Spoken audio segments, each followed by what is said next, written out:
They called him the Shadow of New York. Asher Kaine didn't have a heart. His mansion was a fortress, and his rules were absolute. Rule number 1, no strangers ever. But on a freezing Tuesday night, Brielle, his terrified maid, broke that rule. She snuck her grandmother Dorothy into the mansion because she had nowhere else to go.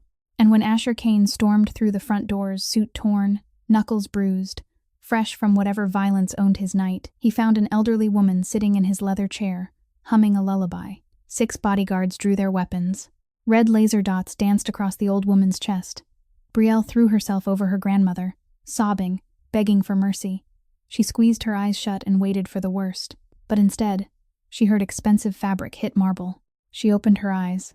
The most dangerous man in New York was on his knees, tears streaming down his face. "Nana," he whispered, "you're alive."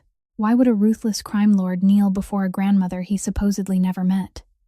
Drop your predictions below, hit like if you're hooked, and subscribe so you don't miss what happens next. 3 o'clock in the morning. The phone vibrated on the nightstand in the pitch-black staff room, and Brielle jolted awake with her heart hammering out of rhythm. She hadn't even managed a single word when the voice on the other end broke through, urgent and breathless, as if it had to get everything out before the world went under. Greenfield Nursing Home. The main water pipe had burst.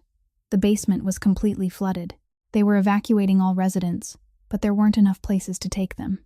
Brielle had to come pick her up immediately, or she'd be transferred to a temporary facility more than 100 miles away, and Brielle could lose contact.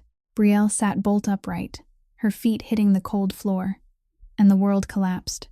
Not because of the call, but because she had nowhere to take her. Her tiny Bronx apartment had been sealed off since last month, black mold crawling over the walls, the health department slapping an uninhabitable notice right on the door. Since then, Brielle had been sleeping in the mansion's staff quarters, living out of the clothes in her one and only suitcase, and praying no one noticed. She didn't have friends close enough to call at 3 in the morning, no relatives, no one at all. Because Brielle Thornton had never had anyone but her. Her parents died in a car accident when she was 4.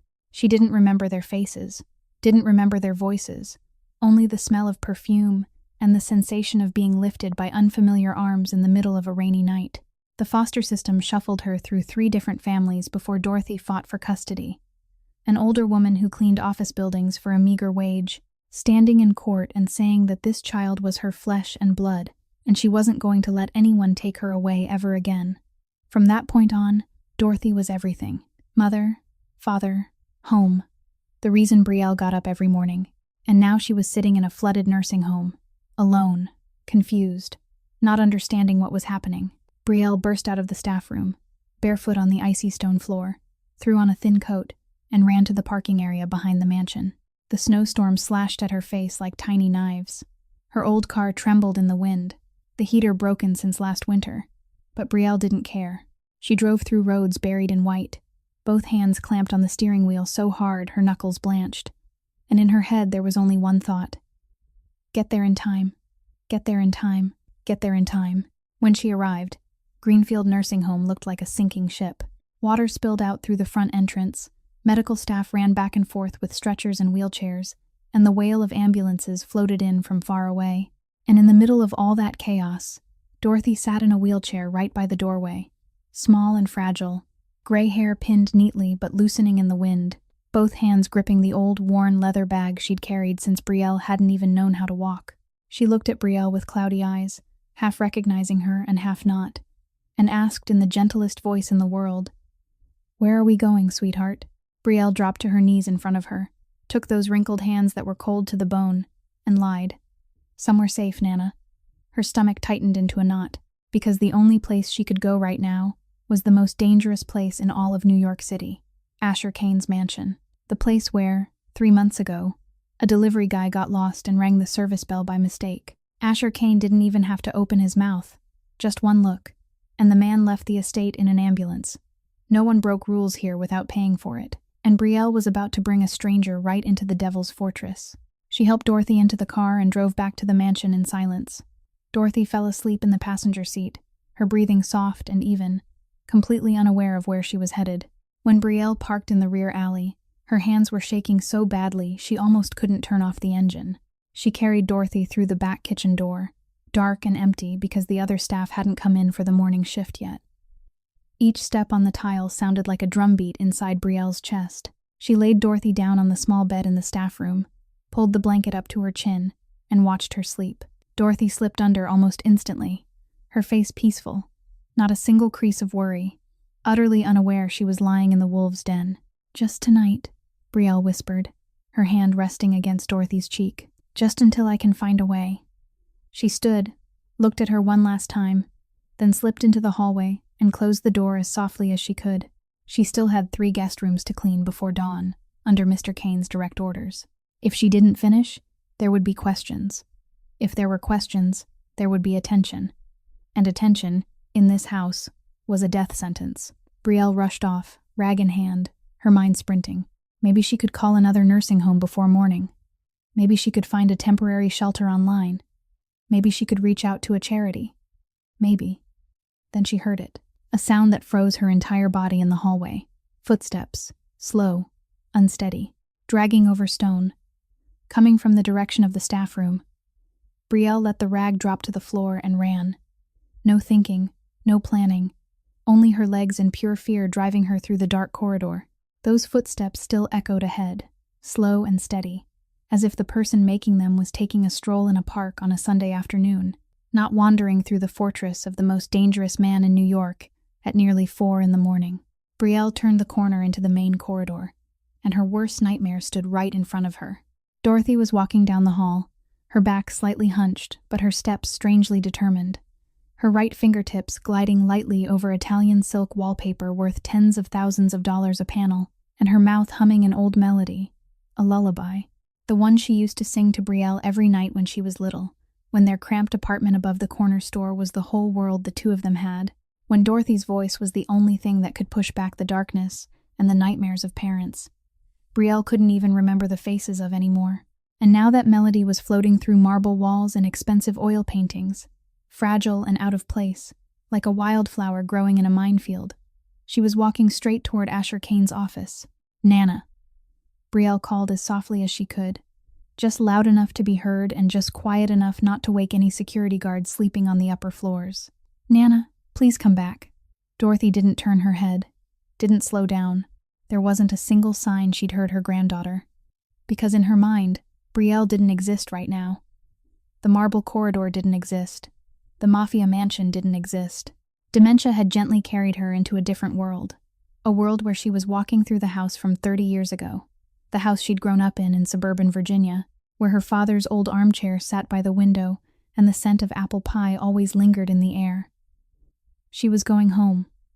At least, that's what it was in her head. Brielle moved faster, trying to close the distance without making a sound. Her heart pounded so hard she could feel it in her throat, in her temples, in her fingertips. Every second that passed was a second closer to disaster. If the security cameras caught this, if a guard on patrol happened to pass, if Asher Kaine somehow discovered there was a stranger in his house, she couldn't bear to think further. The mansion's main corridor stretched ahead like a tunnel of luxury, warm yellow lights washing over oil paintings in gilded frames and marble statues set on tall pedestals. Everything here spoke the same language: power, the kind built on other people's fear, the kind that didn't forgive mistakes, and certainly didn't forgive a 78-year-old woman humming a lullaby and trailing her fingers along the owner's wallpaper. Dorothy stopped in front of a heavy oak door, the one that led into Asher Kaine's private office. The door was ajar, only a narrow crack, but enough for the light from the desk lamp inside to spill into the hall. Dorothy tilted her head, peered through that gap, and her cloudy eyes brightened when she saw the large leather chair behind the desk. That chair, in the world dementia had built for her, was her father's armchair. The chair where he sat with the morning paper, where she climbed into his lap as a child, where she'd felt safest in the world. Dorothy pushed the door open, stepped into the office of the man who ran New York's underworld with the ease of someone walking into her own living room, and sat down in the leather chair. She leaned back, both hands resting on the armrests, her small feet not reaching the floor, and she kept humming the lullaby as if this were the most ordinary thing in the world. Brielle stood outside the doorway, both hands gripping the frame, and felt her heart splinter into pieces. Dorothy looked so peaceful, so happy, completely unaware she was sitting in a chair no one in this mansion dared touch, not even the coldest-blooded killers. Pull her out right now. She could still make it. Just 3 steps into the room. Gently take Dorothy's hand. Guide her out before anyone saw. Just 3 steps. Brielle had barely crossed the threshold when the entire mansion shuddered. The front door downstairs flew open with such force the crystal chandelier in the foyer swung, its prisms knocking together with a sharp, ringing sound like a death bell. Heavy footsteps thundered across the marble floor. More than one person. Fast. Decisive. The kind of footsteps that belonged to men coming back from somewhere no one wanted to know about.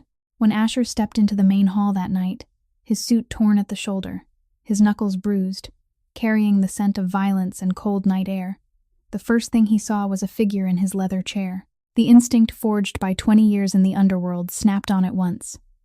His right hand went to his waistband, where the gun rested like a promise. A threat. That was all his brain processed. An intruder. In his house. In his chair. The 6 bodyguards behind him drew their weapons in the same instant, red laser dots converging on the chest of the gray-haired old woman, and everything was ready to end in a thousandth of a second. But then she looked up, and Asher Kaine's world stopped turning, not because of her face. 20 years had changed too much. Wrinkles had redrawn every line. Time had taken the sharpness from her gaze and replaced it with the cloudy haze of old age. Time and illness had masked the features he held in his memory, but the melody was unmistakable. The melody she was humming was the same melody he'd heard every night in a tiny apartment above a grocery store in Brooklyn. The melody she sang when he was 8 years old, skinny and covered in bruises, lying on an old sofa and feeling for the first time in his life that someone wanted him to stay. The melody he still heard in his dreams, the only thing that ever gave him peace inside an empire built on fear. Then Brielle burst out from behind, screaming one word that tore through the night. Nana. And it went through Asher Kaine like a bullet. Nana. Only one person in the world was called that. Only one. The one he'd spent 2 decades searching for. The one he'd spent millions of dollars on. The one he'd hunted through every record, every database, every nursing home from Brooklyn all the way to Boston, only to be told she was dead, that everyone was dead, that he was the only one left from that brief sliver of time, and now she was sitting here, in his chair, humming his lullaby, alive. That was the moment his knee hit the marble. That was the moment you saw at the beginning of the story. But this is what happened after. The hall went silent. The kind of silence so thick and heavy it felt as if the air had turned to glass, and one small sound could shatter everything. The 6 bodyguards stood frozen with their weapons lowered but not put away, fingers still close to their triggers, not knowing what to do when the man the entire underworld feared was on his knees on the floor, his shoulders shaking in waves. Asher pressed his face into Dorothy's wrinkled hands and cried. Not the cry of a Mafia boss. Not the cry of the shadow of New York. The cry of an 8-year-old child who'd been holding it in for 20 years, finally finding the only piece of the world he'd thought was gone forever.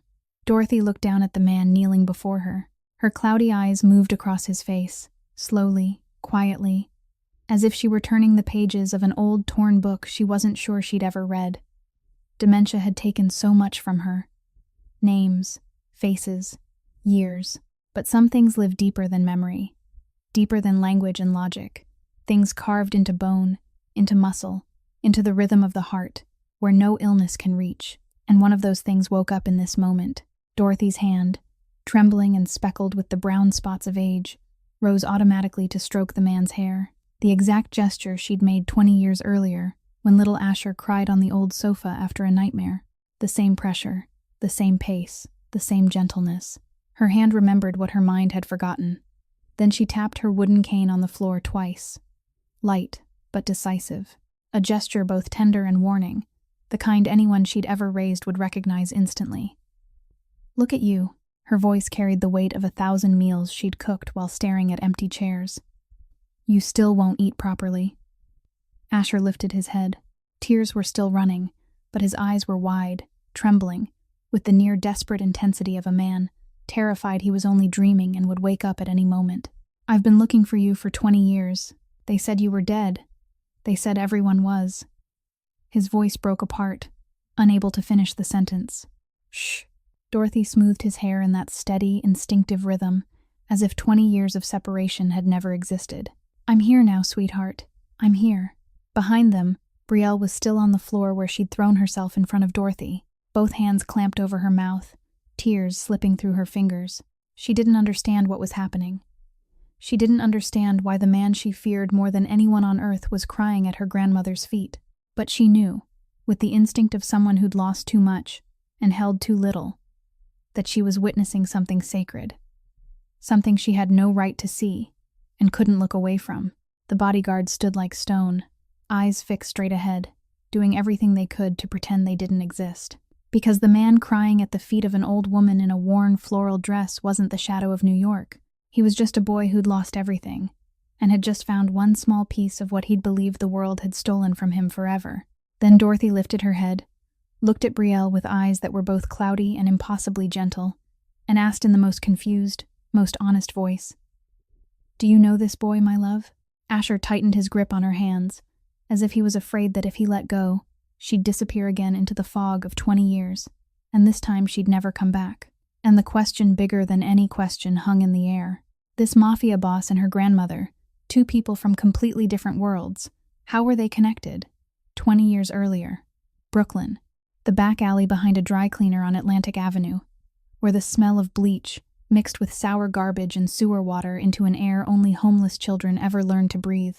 8-year-old Asher Kaine was curled beneath a brick wall, both hands over his head, his back pressed to the cold surface as if he could sink into it and disappear. 3 older kids stood over him, the biggest maybe 12 or 13, holding the apple Asher had just stolen from the street vendor's cart on the corner. He stole it because he was hungry. That was all. His stomach had been empty for 2 days, and the apple sat right at the edge of the cart, red and full, just within reach. But a street kid didn't have the right to be hungry, and the neighborhood kids taught him that lesson with their fists. "Dirty orphan," the biggest one spat. "Next time you want to eat, you ask permission first." Asher didn't cry. He'd learned early that tears didn't buy mercy. They only bought more contempt. Uncle Ray, the only man left who still had any blood tie to him at all, had brought him to New York 6 months earlier with promises of a new chance and a better life, then vanished into the city's underground like an 8-year-old boy was nothing more than a suitcase left behind on a platform. After that, Asher lived off whatever he could grab, slept wherever he could find, and learned how to endure without letting a single tear escape. The third punch had just landed on his shoulder when a sound split the alley in two, a cane striking the pavement, hard and decisive, booming like thunder under a clear sky. "Get away from that child right now, or I swear to God I'll call every mother in this neighborhood down here."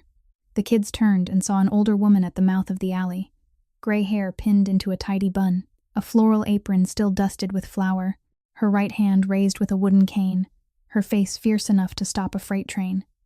Dorothy. Not Nana yet. Not the woman who would change his life.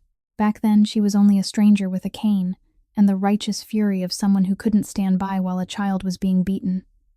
The kids scattered, and the apple rolled across the ground, and behind Dorothy, peeking from behind her, was a little girl. Tiny, not even 5 yet. Wild curly hair and a messy halo, both arms clutching a stuffed rabbit with worn ears. Her round eyes stared at the bruised boy with the pure curiosity of a child. Dorothy called her baby. Always baby, or my little one, never speaking her real name in front of Asher. And to the 8-year-old with blood running from his nose beneath the brick wall, she was only the old woman's baby, nameless, without a last name, just a pair of round eyes watching him from behind a wooden cane. Dorothy took him back to a small apartment above the grocery store at the end of the street, an apartment that smelled of soup, toasted bread, and safety, a scent Asher didn't realize he'd forgotten until he breathed it in again. She fed him, bandaged the scrapes on his face with hands that were gentle but steady, then laid him on an old sofa covered with a faded crocheted blanket. The little girl, the old woman's baby, crept up to the sofa and set the stuffed rabbit beside him. She didn't say anything. She just placed it there, patted his hand once, then ran back to hide behind Dorothy's legs. "You can stay here as long as you need," Dorothy said, stroking his hair when, finally, for the first time in 6 months, Asher cried. She introduced herself as Miss Dot. Only that. No last name, no full address, no papers. And the 8-year-old didn't ask, because when you're hungry, when you're cold, when you're so lonely, you forget what it feels like for someone to care. Names don't matter. Only the hot bowl of soup and the hand in your hair matter. 3 months. Asher stayed 3 months. The only 3 months in his entire life when he got to be a normal child. Dorothy taught him to read English, made him wash behind his ears every night, sat beside the bed telling stories until he fell asleep, and told him every morning that he deserved to be loved. He called her Nana. She didn't correct him. She only smiled and patted his cheek. Then Uncle Ray came back. Ragged, thinner, eyes hollowed out, carrying the smell of cheap liquor and a rage Asher knew too well. He dragged Asher out of the apartment by his thin but brutal arm, and Asher screamed, reaching toward the door that was closing, toward Dorothy, standing on the stairs with silent tears on her cheeks, toward the little girl clutching the stuffed rabbit and crying without understanding why. "I'll find you again, Nana. I promise." That was the last time he saw her. The underworld swallowed the 8-year-old boy and spat out a monster. At 13, running errands for gangs. At 18, cleaning up scenes. At 25, eliminating rivals. At 28, the shadow of New York. And through all of it, the boy inside never stopped searching. Asher spent millions looking for a woman named Miss Dot, an older woman in Brooklyn raising a little granddaughter, living in an apartment above a grocery store. But the grocery store had been torn down long ago, turned into a convenience store, then into a cafe, then into an empty lot. And 3 years after Asher left, Dorothy remarried briefly to a man named Thornton. The marriage didn't last, but she kept the new last name for reasons only she understood. Dorothy Maddox vanished from every record. Dorothy Thornton appeared in another neighborhood, another borough, another life. And the old woman's baby, the child without a name in Asher's memory, grew up into Brielle Thornton, applying for a maid job at the Kaine mansion under a last name Asher had never heard, had never had a reason to connect to the woman he'd been searching for 2 decades. Fate, it turned out, wasn't cruel because it separated people. Fate was cruel because it put them right beside each other and didn't let them recognize it, until a night of snowstorm, when a pipe burst in a nursing home and a desperate maid decided to break the one rule no one ever dared to break. Asher Kaine stood up, slowly, as if the gravity in the hall had suddenly doubled. He wiped his face with the back of his hand, a rough gesture completely at odds with the polished control everyone associated with the shadow of New York, then drew in a deep breath. When he exhaled, the 8-year-old vanished. And the boss returned, but not entirely. Not exactly the way he'd been before. Something had shifted in his eyes. Something softer, more dangerous than coldness. Because a man with nothing to lose is frightening, but a man who has just found something to lose is lethal. Asher turned to Briggs, the head of security, the man who'd ordered 6 guns aimed at Dorothy's chest only minutes earlier. Briggs stood rigid, jaw clenched, trying to hold on to professionalism, but his eyes had already started darting side to side, searching for an exit. "You pointed a weapon at her." Asher's voice wasn't loud. It didn't need to be. In this mansion, the quieter he spoke, the worse things became. Briggs went pale. "Boss, I didn't know." "You're done." 2 words. No explanation. No second chance. Briggs held Asher's gaze for another half-second, read something in his eyes that made him decide arguing wasn't worth the price, then turned and walked away. His footsteps echoed over the marble, each step faster than the last, until he disappeared through the hall doors. No one looked after him. Asher turned to the remaining guards. One by one, his gaze rested on each face long enough for them to understand this wasn't a request or a suggestion. It was law. "This woman is Nana. She's untouchable. Anyone who disrespects her answers to me directly." "Yes, boss." 6 voices in unison, not a moment of hesitation. Asher nodded, then turned back to Dorothy, and his voice changed completely. Softer, lighter, each word handled with care, as if he were speaking to the most precious thing he'd ever touched. "You'll stay in the main suite, Nana. The largest room. Upstairs." Dorothy looked at him, head tilted, half confused and half amused, then waved a hand. "Fine, but only because my back hurts." Asher almost smiled. Almost. Then he turned to Brielle. She was still sitting on the floor, knees drawn up, her back against the wall, eyes red, hands still shaking. She'd watched everything and still didn't fully understand where she belonged in this story. An hour ago, she was a maid. 10 minutes ago, she thought she was about to die. And now the Mafia boss was looking at her with an expression she couldn't name. "You're her granddaughter." "Not a question. That means you're family. You're my little sister. You don't need to clean anymore. You live here now. Both of you." And that was the moment when anyone else would have fallen to their knees in thanks, or cried from gratitude, or nodded silently and accepted the miracle that had dropped into their lap. But Brielle Thornton wasn't anyone else. Brielle Thornton was a girl life had taught that miracles didn't exist, and if they did, they always came with a bill. She stood up, slowly, and instead of stepping forward, she stepped back once. Her eyes hardened, wet but hard, like steel plunged into water. "Don't." One word. Asher stopped mid-movement. The entire hall, already quiet, went so still she could hear the crystal chandelier trembling faintly overhead. "Don't call me family." Brielle's voice shook, but it wasn't weak. It trembled with feeling, not fear. And maybe for the first time in her life, anger was bigger than fear. "Everyone who's ever called me family disappeared. My parents called me family, then they died when I was 4. The foster system called me family, then they sent me back 3 times before Nana had to fight the court to keep me. Every landlord, every boss, everyone who ever promised me, 'You're safe now,' they all left. All of them. So don't stand there in your $1,000 suit and call me your sister like that word means anything. Words are cheap, Mr. Kaine, especially from men like you." The hall went dead. The guards, men who'd watched Asher Kaine make gang leaders drop to their knees, were now doing everything they could not to breathe too loudly, because no one spoke to the shadow of New York like that. No one. Not an enemy, not a partner, no one with enough power or guns or an army to protect them after words like that. And this girl, this skinny 24-year-old maid in a dirty apron with red-rimmed eyes, had just said it to his face without flinching. Asher looked at her. For a long time, long enough for the whole hall to hold its breath. But what moved across his face wasn't anger, wasn't coldness. It was something only Brielle might recognize, because she'd seen it too many times in the mirror. Understanding. The understanding of someone who had also been abandoned, also been fooled by promises, also learned not to believe. "You're right," Asher said. His voice was calm, without a trace of defensiveness. "Words are cheap." Silence. Then he added, quietly, almost as if only she was meant to hear it, "Then I won't use words. Watch what I do." He turned his back and walked into the dark corridor without looking back. No explanation, no persuasion, no more promises. And before dawn, the mansion transformed. The main suite was rebuilt entirely for Dorothy. An adjustable medical bed, a health alert system by the bedside, fresh flowers on the table, curtains replaced with a softer fabric, because Asher remembered she'd always liked natural morning light. Brielle was moved into a guest room in the east wing, not because she agreed, not because she forgave any promises, but because when she went back to the staff room to collect her things were already gone. No one asked her. No one explained. Action, not words. She stood in the new room as the sky began to lighten, looking around.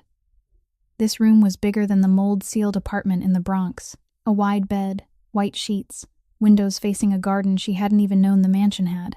And for the first time in 20 years, Brielle Thornton didn't know whether she should keep being afraid or begin to hope. She chose to lock the door and slide a small knife under her pillow, because hope was a luxury she'd never been able to afford. 3 days passed, and the Kaine mansion began to change in ways no one, not even Asher himself, could have predicted. On the morning of the 3rd day, Asher sat at the head of the 12-seat dining table, his phone wedged between shoulder and ear, his left hand tapping a fork lightly against the rim of his plate, his voice carrying through the dining room with the familiar chill everyone in the mansion had learned not to react to. "I don't care if he's the governor's nephew or the president's nephew. Break his." A wooden cane tapped his shoulder. Not hard, but decisive enough to make the shadow of New York stop in the middle of the sentence. Dorothy stood directly behind his chair, gray hair pinned into a neat bun, the floral apron she'd brought herself from the nursing home tied around her waist, her left hand on the cane, her right hand on her hip, and on her face was an expression anyone who'd ever had a grandmother would recognize instantly: absolute disapproval. "Language. We're eating." The whole dining room froze. Butler Harris, the man who'd served the Kaine family for 15 years without ever changing expression, stood by the silver cabinet with his eyes opened about 2 millimeters wider than usual, which was the equivalent of screaming in shock for a man like him.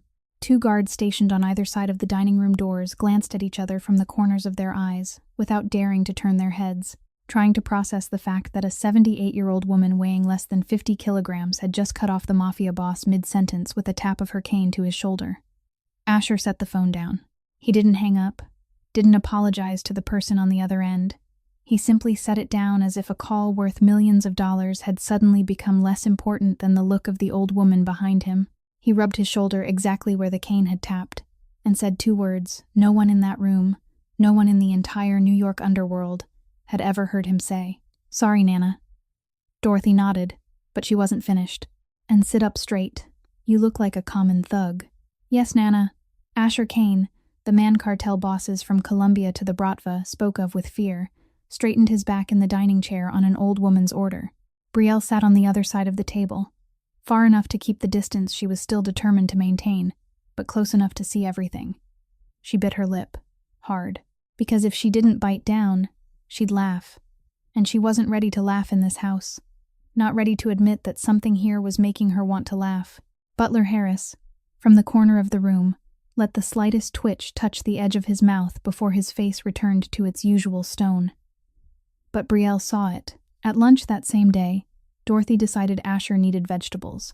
A plate of steamed broccoli was set in front of him, bright green and steaming, and entirely not what the shadow of New York wanted to see after a 3-hour meeting with lawyers. Asher looked at the vegetables with the expression he reserved for enemies, contempt laced with disgust. He pursed his lips, shoved the plate aside, and reached for the beef tray. Dorothy pushed the vegetables back into place. Asher pushed them away.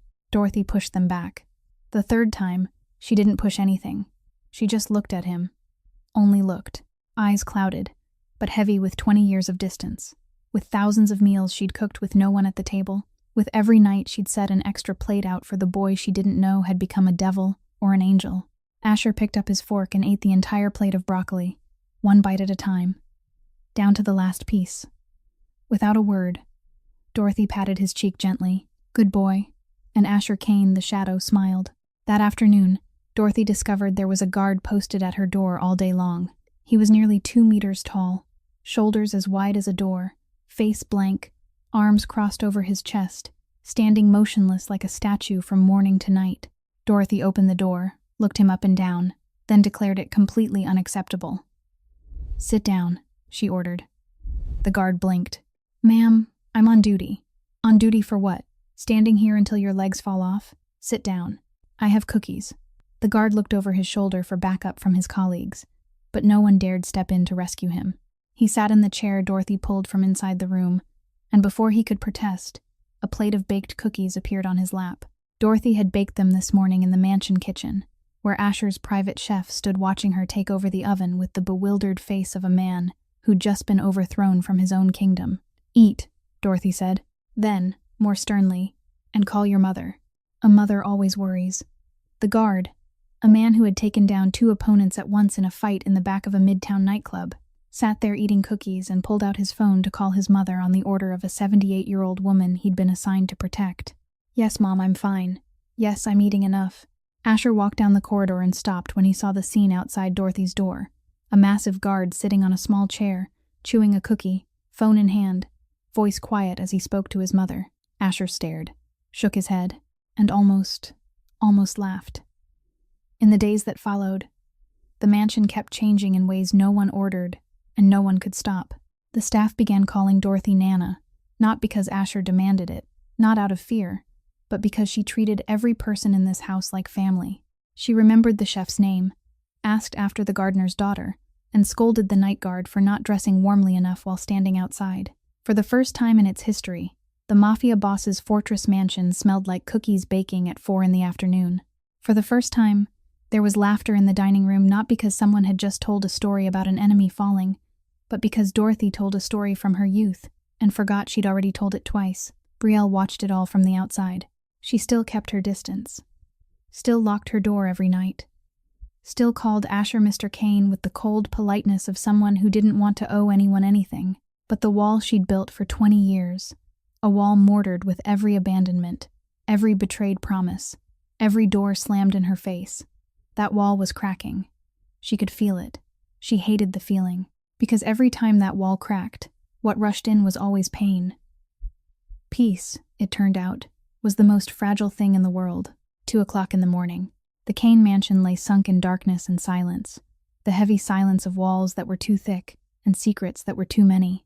Brielle lay on the wide bed in the East Wing guest room, eyes open and fixed on the ceiling, unable to sleep. She'd tried everything, counting sheep, regulating her breathing, squeezing her eyes shut, and pretending she was back in the old apartment above the grocery store, where the street noise of Brooklyn and the smell of soup from Nana's kitchen were all she ever needed to drift off.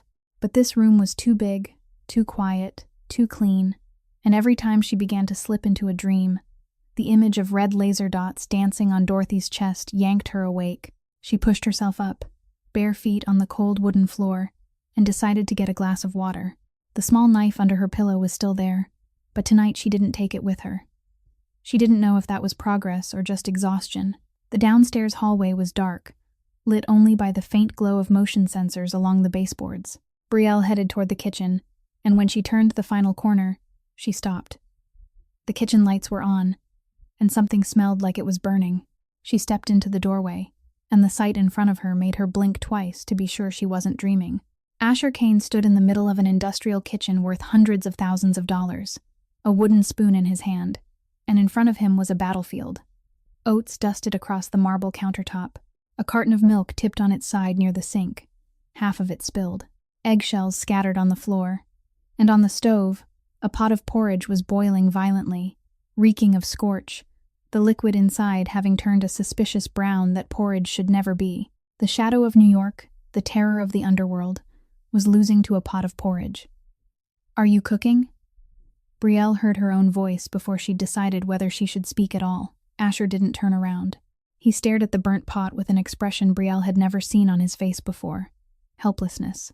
Not the helplessness of a man facing enemies or danger, but the helplessness of a man trying to do something gentle with hands trained only for violence. "She used to make this for me when I couldn't sleep," he said, his voice so low it was almost a whisper. "I'm trying to remember how." Brielle stood in the doorway, and for a few seconds she saw not the boss, not the shadow, not the man she'd kept telling herself she had to be careful around. She saw the boy with the sad eyes Nana had once spoken about, the boy who slept on the sofa in that tiny apartment and woke to the smell of warm porridge every morning, the boy the underworld stole before he could even finish learning the alphabet. She stayed silent for one more beat. Then she walked into the kitchen, pulled the burnt pot off the stove, set it into the sink, took a clean pot from the hanging rack, and said without looking at him, "Move. You're going to burn the whole place down." Asher looked at her. Brielle didn't look back, but she felt his gaze on her spine, heavy and warm at the same time. He stepped aside, and for the first time since she'd been in this house, he listened to her without resistance. Brielle knew the recipe. Of course she did. Dorothy had taught her to make this porridge back, when she was still standing on a chair just to reach the stove. Rolled oats, not the quick kind. Warm milk, not boiling. A pinch of salt, a little honey, and the secret Nana said only the two of them knew. A tiny pinch of cinnamon, just enough to scent the porridge but not enough to taste it outright. She walked Asher through each step, stir in one direction, steady hands, not too fast. He followed with absolute focus, as if this were the most important task of his life. And maybe, in this moment, it was. They stood side by side at the stove, watching the porridge simmer in soft bubbles. And it was the first time they'd done something together without fear, without distance, without the invisible wall Brielle had built between them. Just two people, one pot of porridge, and the memory of a woman sleeping upstairs. Asher watched the surface of the porridge and said, his voice so quiet Brielle had to lean closer to hear it, "I spent 20 years building all of this. An empire. Power. Fear. Do you know what all of that is worth? It's worth nothing. I'd trade every piece of it to get those 3 months back in the apartment above the grocery store." Brielle didn't answer right away. She turned off the stove, ladled the porridge into a bowl, and stood there for a moment with the ladle in her hand, staring at the steaming bowl, thinking of all the nights Nana had sat alone in that small apartment, telling her about the boy she'd lost. "She talked about you," Brielle said. "She called you the boy with the sad eyes. Every Christmas she'd set an extra plate at the table, in case that boy came back." Asher didn't speak. His jaw tightened, but his eyes that had seen the worst things human beings could do to each other, suddenly glimmered under the kitchen light. Brielle set the bowl down on the counter. She walked toward the door, and when she reached the threshold, one hand resting on the wooden frame, she stopped. She didn't turn around. "Asher?" For the first time, she said his name. Not Mr. Kaine, not sir. Just his name, plain and bare, as if the wall between them had lowered enough for her to step over it, if only for a moment. She didn't set an extra plate at Christmas. Silence. Brielle swallowed. She set an extra plate every night. Every night for 20 years. Then she left. She left him alone in that vast kitchen with the pot of porridge, and that knowledge. The knowledge that there had been a woman in this world who hadn't given up on him, even though she didn't search with money or power or an army of detectives, but with one extra plate on the table every night, meal after meal, year after year, until dementia stole even the memory of why she was doing it. The next morning, Dorothy woke and found a bowl of hot porridge on her bedside table. The right recipe. A little too salty, but right. She didn't remember who made it. She didn't remember why the bowl was there. But she smiled, lifted it, and ate every last spoonful. Brielle stood outside the room, watching her through the crack of the half-open door, and thought that maybe, just maybe, this time the word family meant something different. A week passed, and if anyone looked at the Kaine mansion from the outside, they wouldn't believe it belonged to the man who ruled the underworld. Dorothy had established a schedule for herself with the rigid authority of a general. In the morning, she went into the garden, sat on the stone bench beneath the maple tree, looked at the flowers, and talked to the gardener about how to prune roses properly. In the afternoon, she sat in an armchair in the grand living room, her feet propped on the footstool Asher had someone bring in because she complained her ankles swelled. At night, she told stories to anyone willing to listen, usually Brielle, sometimes the night guard, and occasionally Asher himself, sitting quietly in the corner of the sofa, listening to stories he'd heard 20 years ago, but pretending it was the first time. Everything was almost normal, almost peaceful, almost enough for Brielle to begin believing that maybe life wouldn't snatch back what it had just given her. That afternoon, Brielle carried a cup of chamomile tea into the living room, the kind Nana liked most, brewed at the right temperature, with the right amount of honey, the way Dorothy had taught her when she was little and still had to stand on a chair to reach the kettle. She set the cup on the small table beside the armchair and sat on the floor by Dorothy's feet, natural and relaxed, the way she'd done every afternoon of the past week, as if this was something they'd done their whole lives and not something that had only begun 7 days ago. Here's Nana's tea, the kind you like. Dorothy took the cup in both hands, careful and polite. She looked at the tea, then looked at Brielle. And in that moment, nothing changed on the surface. There was no sound, no sudden movement, only the light in Dorothy's eyes, the light Brielle had seen every day for 20 years, the light that said, "I know you, I love you, you are my whole world." That light went out. Not slowly, not gradually. It went out like someone flipped a switch. "Thank you, sweetheart. You're very kind." Dorothy's voice was polite, distant, warm in the way you are warm to a stranger on a bus. Not in the way you are warm to the granddaughter you've raised since she was 4. That voice went through Brielle like a blade made of ice. "Nana? I'm sorry. Do I know you? Are you one of the new maids?" The world stopped. Not as a figure of speech. The world truly stopped for Brielle Thornton in that moment. The clock on the wall kept ticking, but she couldn't hear it. The late afternoon sunlight still filtered through the curtains, but she couldn't see it. She saw only Dorothy's eyes she'd looked into every day of her life, now looking back at her with the polite curiosity reserved for a stranger. Brielle opened her mouth. She wanted to say, "Nana, it's me, Brielle, your granddaughter. You raised me. You taught me how to make porridge and braid hair and read books. You stood in court and said you wouldn't let anyone take me away. You are everything I have." But no sound came out. Her throat locked, as if an invisible hand were squeezing it shut, and all she managed was a small broken like the sound of glass cracking. Dorothy looked at her with the gentlest eyes, but it was the kind of gentleness you give a neighbor's child, not your own blood. She reached out and patted Brielle's hand, the kind of polite, consoling pat, the kind with no weight of 20 years of love behind it. "You seem like a sweet girl. Can you tell me where this is?" "I think I'm supposed to be somewhere else." Brielle set the tea down on the table. Her hands shook so badly the cup clinked against the saucer. She stood up, slowly, carefully, as if she moved too fast, she would shatter into 1,000 pieces right there in the living room. She stepped outside, closed the door, as softly as she could, because even in the worst moment, Brielle still didn't want to startle her. Then she leaned her back against the hallway wall and slid down to the floor. arms wrapped around her knees, forehead buried against her forearm, and her shoulders began to shake. She cried. She didn't make a sound. No sobbing, no wailing, none of the noises movies show you when someone is in pain. Only her shoulders trembling, her breath breaking, and tears sliding through the gaps between her fingers and soaking into her sleeves. Because losing her parents was something Brielle had already learned to live with. She'd lost them when she was too young to remember, and that grief was like an old scar, always there but no longer bleeding. But losing Nana, losing her in pieces, day by day, moment by moment, as the light in her eyes went out and came back and went out again. Losing her while she was still sitting there, still breathing, still smiling, yet looking at Brielle like a stranger. That was a kind of pain no one had prepared her for. No one had taught her how to endure being forgotten by the one person who had always remembered her. Asher walked down the corridor. He was on his way to his office, the phone in his pocket vibrating non-stop, because there was always something that needed handling in his empire. But he stopped when he saw Brielle on the floor.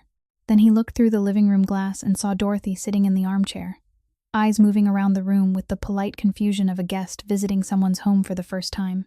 She was in the very room she'd turned into her own living room for an entire week, and she didn't recognize it. Asher didn't say anything, because there were no right words. There was no sentence in the world that could make this moment hurt less. He did the only thing he could do. He sat down on the floor beside Brielle, back against the wall, legs stretched out, his shoulder close enough to nearly touch hers. The two of them sat there in silence, the Mafia boss and the former maid, not speaking, not looking at each other, simply sitting side by side on cold stone and sharing a pain no money, no power, no empire could ever heal. After a long while, Brielle spoke, her voice shattered.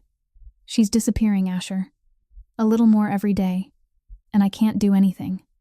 Asher stayed quiet for one more beat. Then he said, softly, with the voice of someone who was hurting too, but had learned how to stand inside the hurt, "Then we have to make sure every day she has left is worth remembering, even if she won't remember them." 20 minutes later, Dorothy's voice rang out from the living room, clear and sharp as a bell. "Brielle? Brielle, where did you go?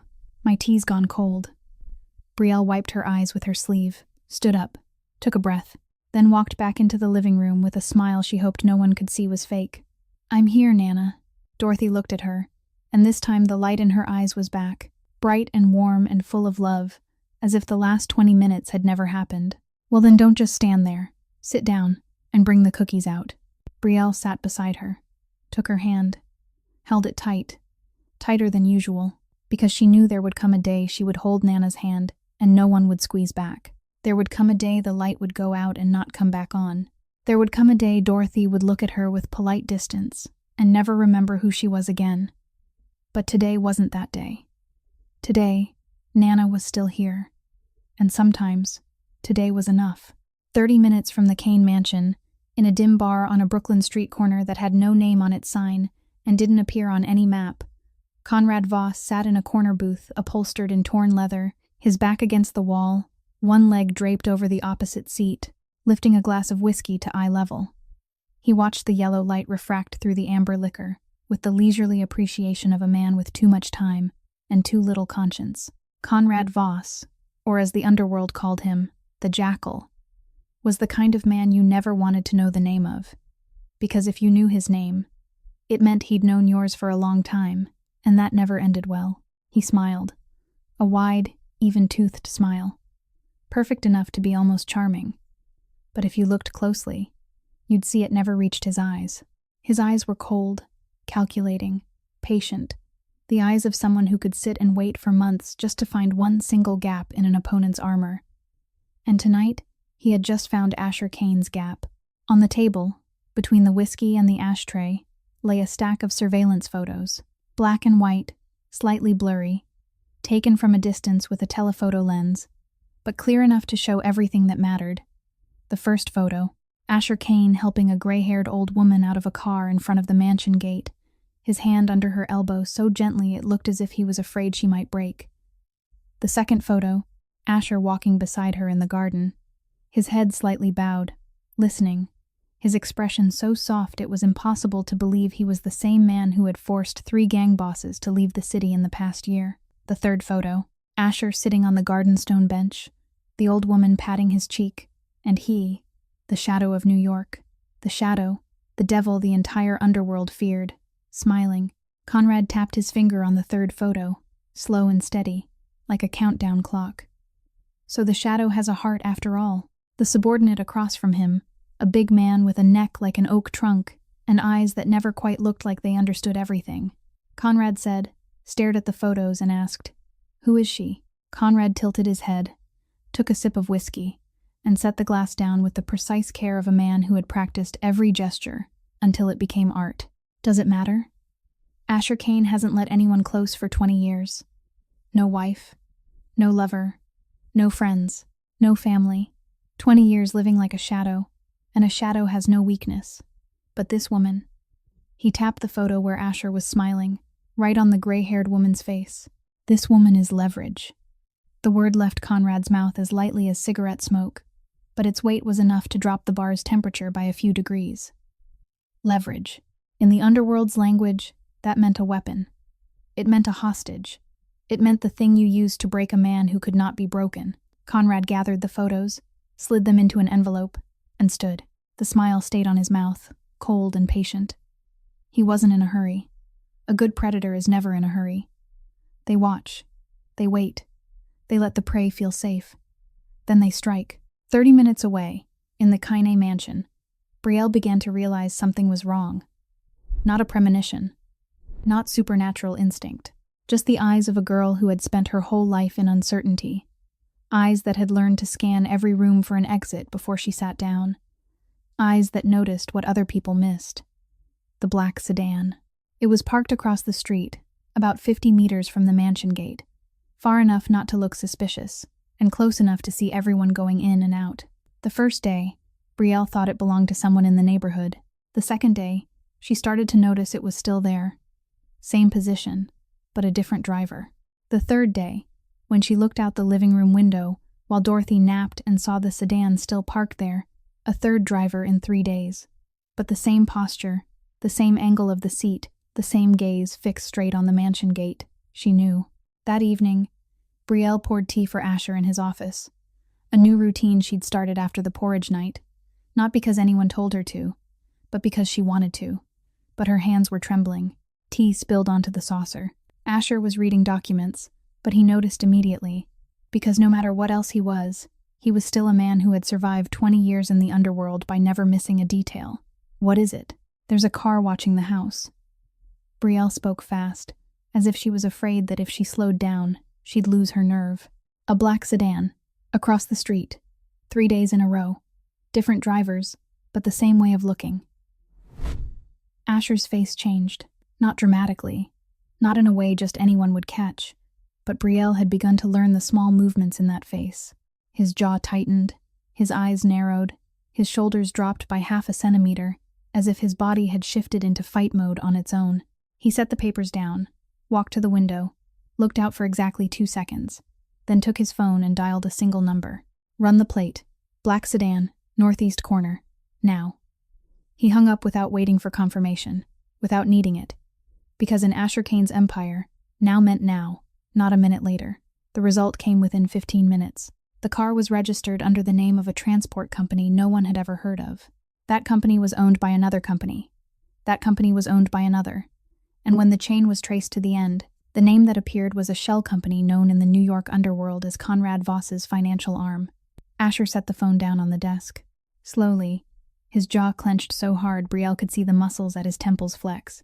He didn't speak for a long time.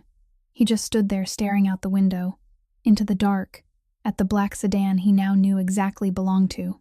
The next morning, Asher moved before the sun came up. The security team was doubled. New cameras were installed in every blind spot. Dorothy's route through the mansion was rewritten to keep her away from windows, away from any place that could be watched from outside. The night shift was reinforced with 4 additional guards, all of them men Asher trusted with blood, not money, because anyone can be bought with money, but blood gets spilled only once. Everything tightened until even Harris the butler had to swipe his card twice to enter the second floor. None of it mattered at 7 in the morning, when Dorothy woke up and insisted on going into the garden. She had a schedule. She needed to sit on the stone bench under the maple tree. She needed to talk to the roses. And no one, Not even the shadow of New York could stop a 78-year-old woman from doing what she wanted once she'd decided. Brielle went out first to check, the duty she'd assigned herself the moment she learned someone was watching.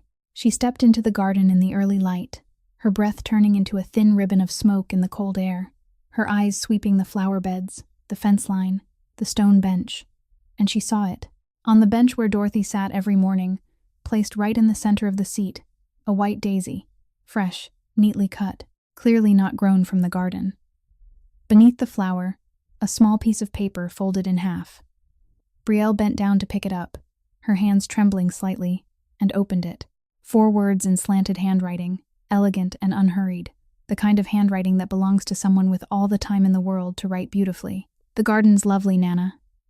Brielle's blood froze. Not as a metaphor. She truly felt it stop for a moment, as if her heart forgot to beat for a single breath. A breach in the perimeter had allowed a ghost to leave a gift. Past the fence, past the cameras, past the security team that had been strengthened less than 12 hours earlier. Someone had stood exactly where Dorothy sat every morning, knew where she sat, knew when she sat there, and left this behind not as a blunt threat, but as a whisper. "I can come in whenever I want, and next time, I won't leave only a flower." Brielle shoved the daisy and the note into her coat pocket, her heart racing, but her hands no longer shaking. She went back inside, straight to Asher's office, knocked once, and entered without waiting, set the flower and the note on the desk in front of him without a word. Asher looked at the white daisy, looked at the paper, read the 4 words, and his reaction scared Brielle more than any rage ever could. He didn't explode. He didn't slam the desk. He didn't shout. He went quiet. Completely quiet. The kind of quiet Brielle had learned in 10 days of living in this house was the most dangerous kind. The quiet of a man calculating not whether he should kill someone, but how. "Double the perimeter," he said, his voice flat as a frozen lake. "No one goes in or out without my eyes on them." That night, after Dorothy was asleep and the mansion sank into the patrol silence of the night shift, Asher sat in his office, the desk lamp throwing deep shadows under his eyes. He was rereading security reports when his phone vibrated. An unknown number, no name, no familiar area code. Asher stared at the screen for 2 seconds, then answered. Silence on the other end. 1 second, 2 seconds, 3 seconds. Then a voice came through. Smooth, slow, leisurely enough to feel almost lazy, the voice of a man savoring expensive wine while someone else was bleeding. "Asher Kaine. It's been a while. Voss." 1 word. Asher didn't need to ask. He'd known that voice before Conrad even spoke, known it the moment the unknown number appeared, because there was only one man in New York's underworld bold enough, patient enough, dangerous enough to play this game. "I like what you've done with the place. The flowers in the garden are a nice touch. Dorothy seems to enjoy them." Silence. Asher's grip tightened around the phone, tight enough that the casing creaked beneath his whitening knuckles. Conrad had said her name. Not the old woman, not the lady, but Dorothy. Her real name. Which meant he didn't just know where she was, he knew who she was. "What do you want?" "What I've always wanted. The Eastport, the shipping contracts, everything from 42nd Street North. You know the price." "And if I refuse?" Conrad laughed. Light, brief, almost polite. The kind of laugh you hear at a cocktail party when someone tells a mildly funny story. Not the laugh of a man threatening someone's family. And that politeness was exactly what made it terrifying. "Then I guess I'll have to pay Nana a visit. I hear she makes excellent cookies." The line went dead. Asher set the phone down on the desk. Slowly, his eyes stared into the space in front of him. But Brielle, standing outside the office door with the evening tea she'd been about to bring in, knew he wasn't staring at nothing. He was staring at the future, calculating, preparing for what was coming. She pushed the door open, set the tea on the desk, and said, "I found the flower before Nana saw it. She doesn't know." "Good. Keep it that way." A beat of silence. Then Brielle said something she didn't know she was going to say until she heard her own voice. "Whatever you're planning, you don't have to do it alone." Asher looked at her, not the protective look he gave Dorothy, not the boss's look he gave his men, not a brother's look for a sister. A look of respect. The look of a man recognizing the person in front of him didn't need saving. She needed trusting. "I know." 2 words. But inside those 2 words, Brielle heard something she'd never heard from anyone but Nana. an acknowledgement that she mattered. Not because she was Dorothy's granddaughter, not because he owed Dorothy, but because she, Brielle Thornton, who had stood up and said she would stay and fight instead of run, deserved to stand beside him in whatever came next. Outside the window, the black sedan was still parked at the northeast corner, darkness inside the car blending with the darkness of the night. But inside the mansion, for the first time in 20 years, Asher Kaine wasn't facing the dark alone. Asher called Dorothy and Brielle into his office at 9 that night. After the security team had finished their report, and every door had been checked for the third time that day, he stood behind his desk, not sitting, because what he was about to say had to be said standing, had to carry the weight of his whole body behind every word. Dorothy sat in the armchair Asher had brought into the office for her the week before, her wooden cane propped beside her, her back straight, her eyes bright. One of the good days' dementia allowed her to keep all of herself. Brielle stood behind her, one hand resting on the chair back, and she knew before Asher opened his mouth that she wasn't going to like what he was about to say, because his face held the expression of a man who'd made a decision and had no intention of negotiating. "Tonight I'm taking you both out. A safe house upstate. My team will go with you. You'll stay there until I finish this." He spoke in the voice the entire underworld had learned not to challenge. Flat, final, leaving no space for questions. This wasn't an offer. It was an order. The wooden cane struck the floor. One sharp tap. "No," Dorothy said, and that one word filled the room. Asher's jaw clenched. "Nana, these men." "No." The second time, stronger, harder. The cane struck again as if she were stamping her decision in ink that could not be erased.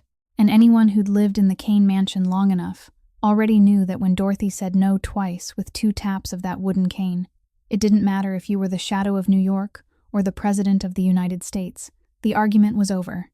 But Asher wasn't the kind of man who surrendered easily. He stepped out from behind the desk, dropped to his knees in front of Dorothy's chair, took her hands, and looked straight into her eyes with a plea no one alive had ever seen on his face except her.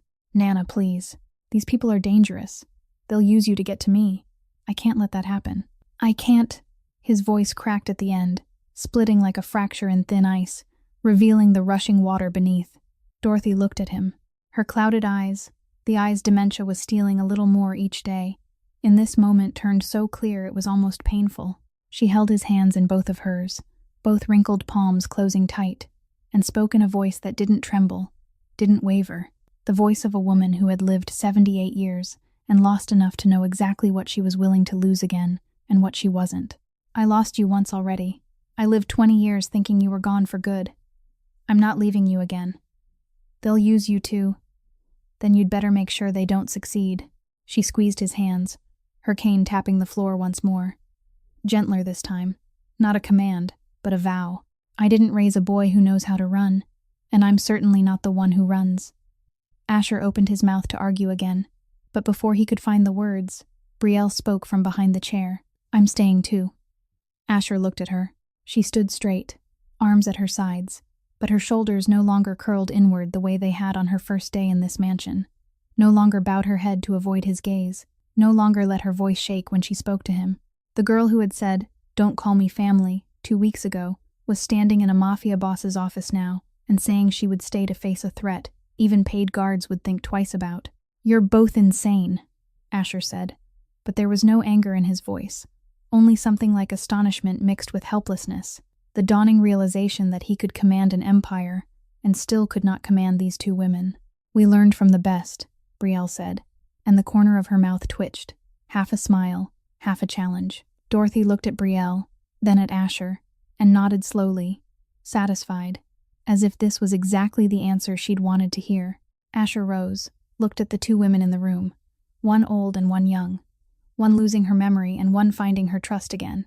And he understood he'd lost this argument before it began.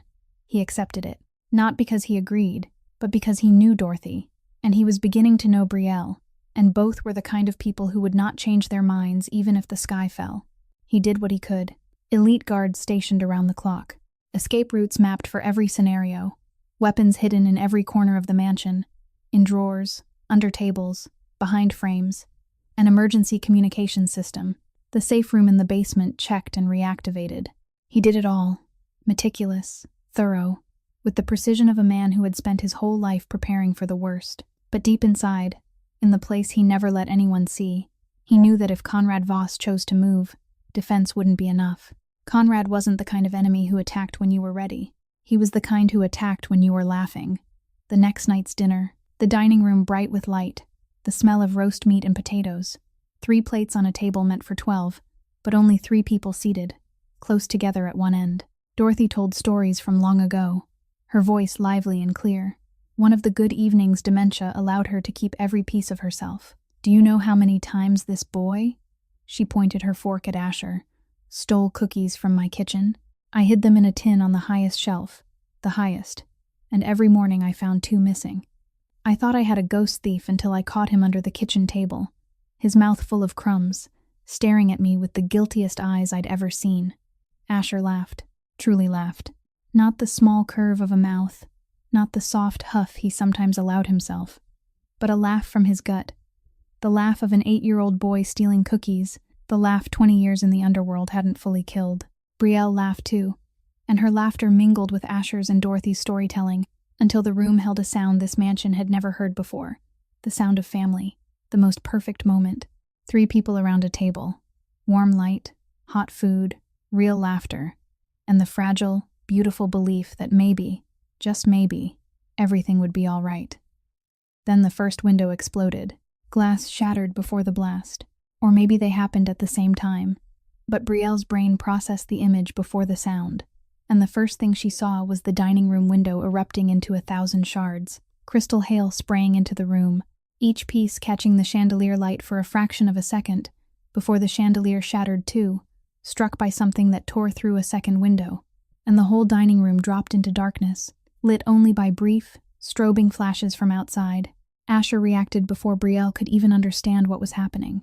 With one hand, he flipped the dining table, plates and glasses flying, heavy oak crashing on its side to form a temporary shield, while his other hand dragged both Dorothy and Brielle down to the floor, using his own body as a wall between the 2 women and whatever was coming from the windows. Crystal fragments from the chandelier rained onto his back. Brielle heard them thud against the fabric of his suit jacket, but he didn't flinch, didn't make a sound, only pressed them lower against the cold stone. Intrusion. North and east, a guard shouted from the main hall, sharp and professional. Then the voice cut off mid-sentence, and that sudden silence was more terrifying than any scream.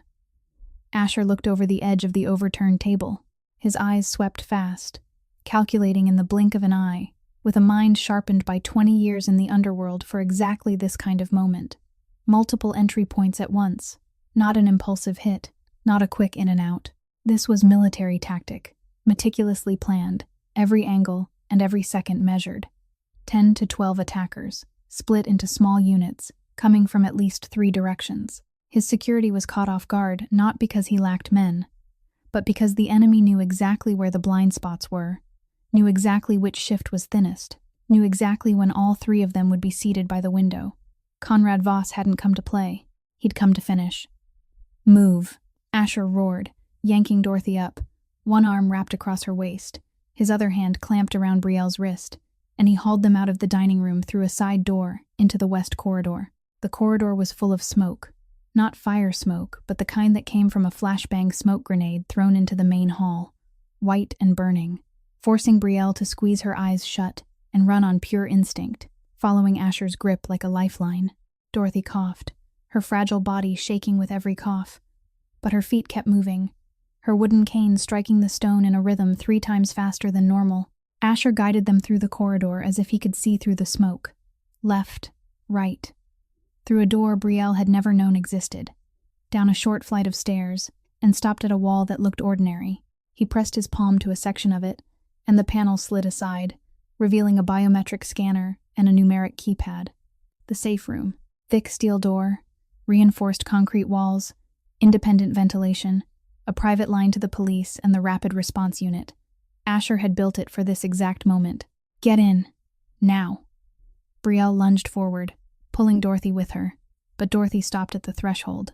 Her eyes, in the chaos and smoke and blasts, suddenly sharpened with a clarity that felt terrifying, as if dementia had stepped back just long enough to give her all her awareness at the most important moment of all. She looked at Asher, at the way he stayed facing the corridor instead of stepping inside, at the gun in his hand, and she understood. "You're not coming in with us." It wasn't a question. "I'll be right behind you, Nana." Dorothy stared straight into his eyes, and in that look lived 20 years of loss, 20 years of longing, 20 years of setting an extra plate on the table every night. All of it compressed into a single second she knew might be the last time she ever saw the boy with the sad eyes. She knew he was lying. She'd raised him for 3 months, and she'd told him 20 years ago he was never good at lying. "Asher, please." Her voice trembled for the first time. Not because she feared for herself, but because she feared for him. "Please, you can't lose me again." He had said that to her, but the meaning was reversed. She couldn't lose him. He couldn't lose her. They were both speaking the same terror with different words. Dorothy held his gaze one more second. Then she stepped into the safe room, and every footfall sounded like something breaking inside her. Asher turned to the control panel outside the steel door. He hit the activation button. Nothing happened. He hit it again. The panel flashed red. System error. He tried the backup. Same result. Red light pulsing. Lock mechanism damaged. The steel door wouldn't close. The safe room wasn't safe. Brielle watched from inside, saw the red light blinking, saw Asher's face change, saw his eyes that had stayed calm through everything tonight, fill for the first time with something that looked like desperation. "No. No. No." Footsteps thundered from the far end of the corridor. Many people. Fast. Organized. Closing in. Asher looked into the safe room. Looked at Dorothy gripping Brielle's hand. Looked at the 2 women he'd sworn to protect standing in a useless steel box with a door that wouldn't lock. Then he turned his back to them, faced the dark corridor, checked his gun, and counted. Not enough. He knew it wasn't enough. "Stay behind me." 4 dark silhouettes rounded the corner at once, moving with the precision of men who had drilled this formation hundreds of times, weapons raised at eye level, footsteps nearly silent on the stone. Conrad Voss's elite team, not cheap mercenaries. These were men paid to finish the job, and tonight the job was Asher Kaine. Asher fired the first shot before the lead man could even see him in the darkness. The first shooter dropped, slammed into the wall, slid to the floor. The second went down right after, turning half around before collapsing face down. The remaining 2 reacted instantly, splitting to either side of the corridor, taking cover behind a stone column and a doorway frame, returning fire. Muzzle flashes lit the corridor in fractured frames like slow-motion film, stone walls cracking, dust falling, debris spitting into the air. Asher pressed himself to the wall, using the edge of the safe room doorway as cover, and fired back. He counted inside his head. 2 shots, 3, 4, not enough, never enough for tonight. A bullet grazed his right shoulder, ripping his suit jacket and carving a line across skin. Pain. Pain like someone pressing a red-hot bar of iron into his shoulder.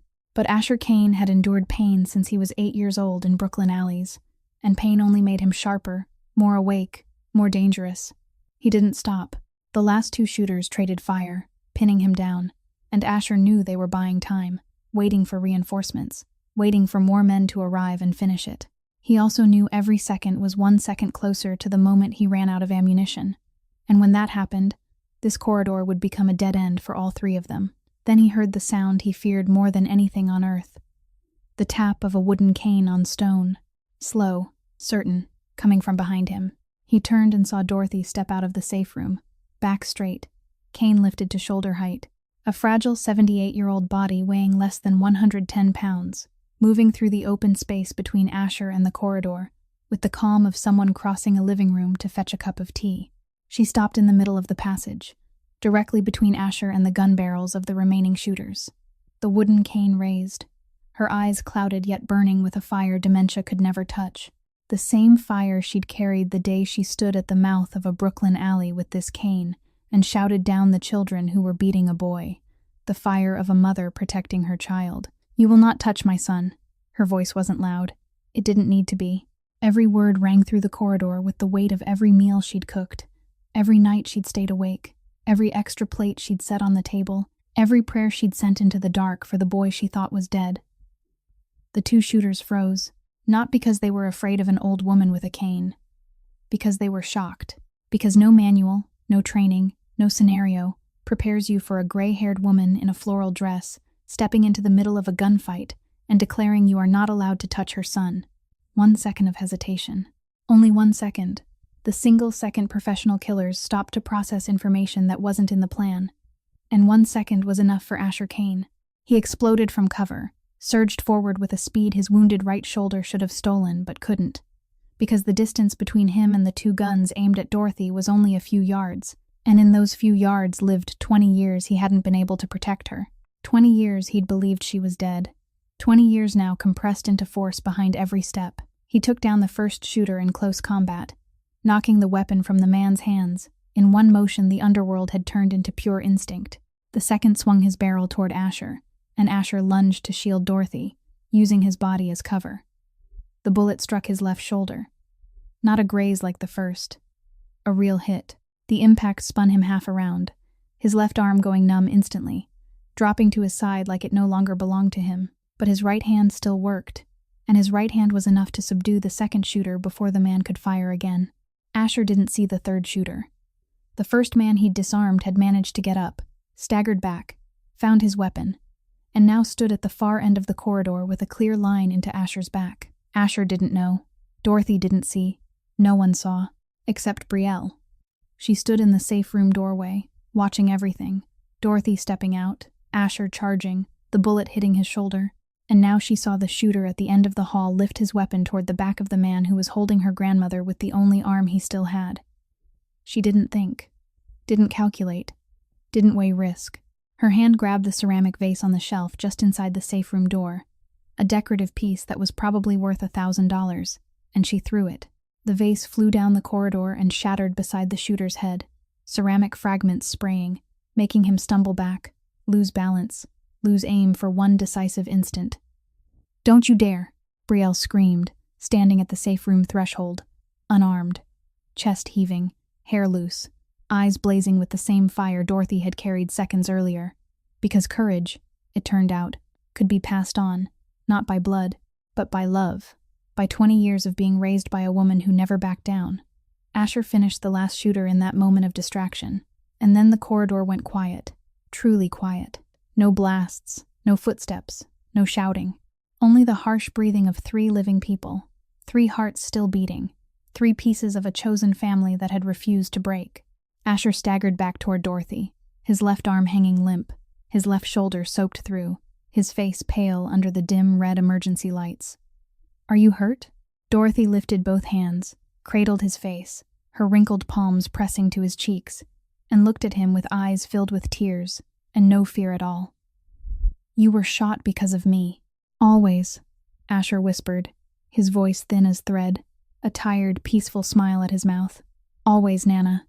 Then his knees buckled, his eyes shut, and Asher Kaine's world dropped into darkness. The first thing Asher Kaine noticed wasn't pain. It was smell. Antiseptic layered over oatmeal porridge, the kind made exactly right with warm milk and the tiniest pinch of cinnamon that only 2 people in the world knew how to make. Someone had cooked for him. He opened his eyes slowly, lids heavy as lead, and light poured in, morning sun slipping through thin curtains and falling across white sheets, across his left arm wrapped carefully from shoulder to elbow, across the IV line taped to the back of his right hand. He was lying in his own bedroom, but it had been turned into a makeshift hospital room with medical equipment he was certain hadn't been here before last night. One clear thought cut through the haze of painkillers and the raw, throbbing ache beneath them. "Where's Dorothy?" He tried to sit up and pain tore through his left shoulder like thunder, forcing him back into the pillow with a groan he couldn't swallow in time. "You're awake," Brielle's voice said, and when he looked, she was sitting in a chair pulled close to the bed, knees tucked up, dark shadows under her eyes, hair twisted into a rushed bun, wearing the same clothes from last night, only wiped clean of dust and glass. She looked like someone who hadn't slept since the attack, and maybe she hadn't. "Nana?" he asked. "Downstairs on the first floor, teaching your chef how to season food," Brielle said, her tone so flat it almost sounded like disbelief. She refused to leave the house. Said if she left, you'd do something stupid. Asher closed his eyes, and when he opened them again, something like relief moved across his face, a softness the pain couldn't erase. She was still here. She was safe. She was scolding the chef. Somehow, that meant the world was still holding together. "Voss?" he asked, and that single word carried the weight of everything. The white chrysanthemum, the phone call, the polite laugh, the windows exploding, the bullet lodged in his flesh. Brielle met his eyes and answered with a calm that felt almost shocking, coming from a 24-year-old girl speaking about the end of an underworld king's enemy. Your people found him 3 hours after the attack. He's not a problem anymore. Asher nodded once, slow and final. He didn't ask for details. He didn't need them. In his world, not a problem anymore was the most complete answer there was, and the underworld would understand the message beneath it.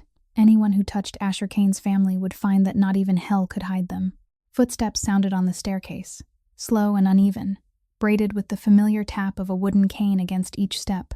Brielle stood, opened the door, and Dorothy came in carrying a tray of soup, cane tucked under one arm, her face holding 3 expressions at once. Worry when she saw the bandaged shoulder, relief when she saw his eyes open, and anger bigger than both of those put together. You got shot, Asher. Shot, because you ran toward danger like you were. Her voice cracked, her lips trembling, tears rising in eyes already clouded by age. And when she finished the sentence, the last word didn't come out as anger at all. It came out as fear. The fear of someone who almost lost the most precious thing in her world for a second time, like you were a hero. She set the tray down on the nightstand with shaking hands, then sat on the edge of the bed, and in that moment she looked exactly her age.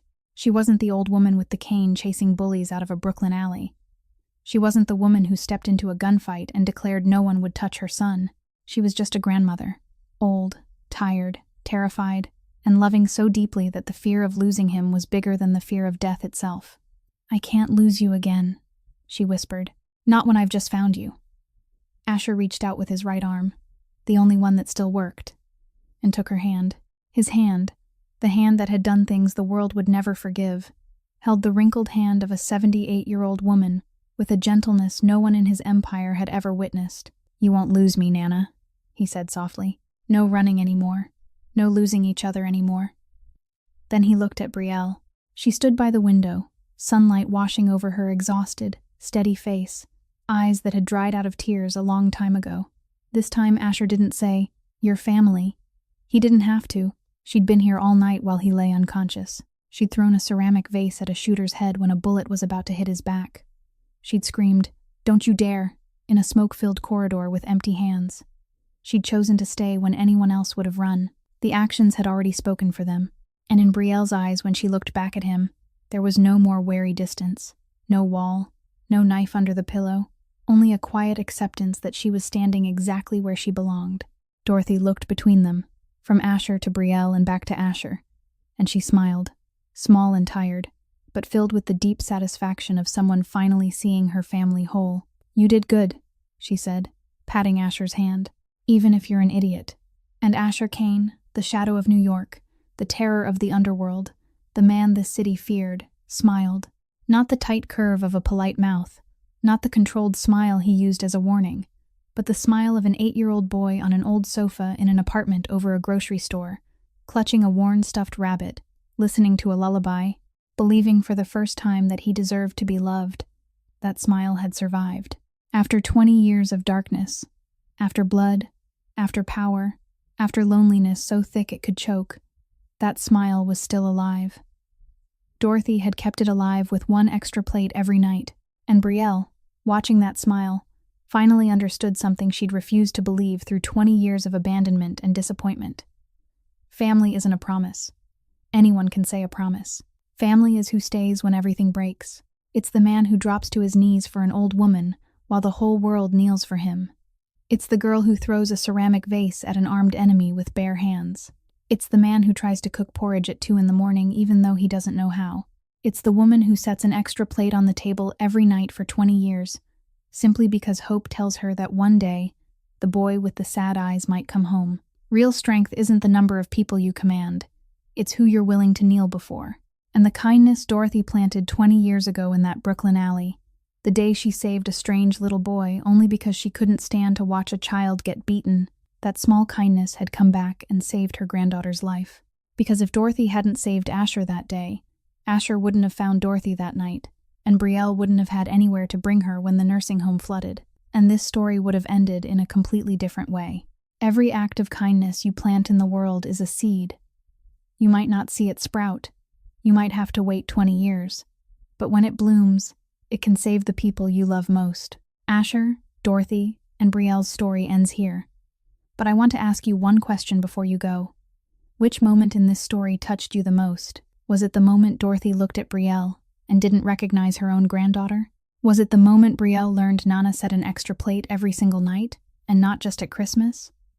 Or was it the moment a 78-year-old woman stepped into a gunfight with a wooden cane and said, "You will not touch my son"? Tell me in the comments, because a story only truly lives when it reaches the listener's heart, and I always want to hear what's sitting in the deepest part of yours. If this story made you cry, made you smile, or made you think of someone you love, please like and share it so more people can hear it. And if you haven't subscribed yet, subscribe and turn on notifications so you don't miss the next emotional story. In real life, not everyone is lucky enough to have a Dorothy, but every one of us can become a Dorothy for someone. A simple check-in, a warm meal, a hand offered at the exact right moment, those small things can change a whole life. Love the people you care about while they're still here. Tell them they matter. Don't wait until you've lost them to feel regret. I'm wishing every one of you watching good health, a lighter life, and peaceful days beside the people you love. Thank you for staying until the end. Goodbye, and I'll see you in the next video.